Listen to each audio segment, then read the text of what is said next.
ఈ సినిమాలో ముగ్గురు వ్యక్తుల కోసం మాట్లాడుకోవాలి. అందులో మొట్టమొదటి వ్యక్తి సుక్కు సార్.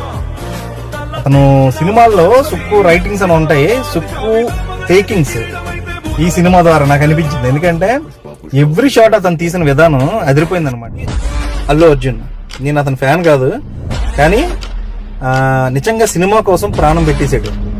ఫ్యాన్స్ కోసం చాలా చాలా చాలా కష్టపడ్డాడు. ఒక జాతర ఎపిసోడ్ ఉంటది, నేను ఆల్మోస్ట్ ఇప్పుడు కూడా పలాస దాటి ఉన్నాను. ఈ పలాస సైడ్ కూడా ఇలాంటి జాతరలు చాలా గట్టిగా జరుగుతూ ఉంటాయి. అంటే ఒక వ్యక్తి ఆ చుట్టుపక్కల ఉన్న వాళ్ళందరినీ భయపడేస్తూ ఉంటాడు అనమాట జాతరలో.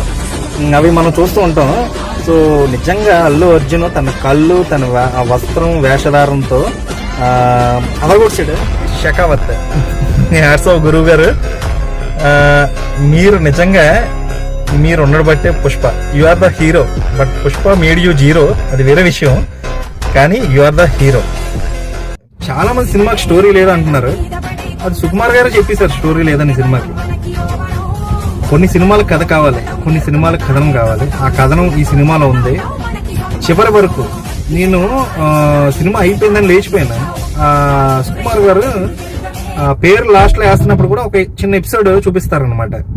వెనకాతలు ఉన్న వాళ్ళు బాల్ పెట్టి కూర్చొని ఎవ్వరు కదలకుండా 3.5 గంటల సినిమా కూర్చోబెట్టేటంటే ఈజీ కాదు అది. అంటే సినిమా ఎంత బాగా బాగుందో అన్నది చెప్పడానికి ఇది ఒక నిదర్శనం.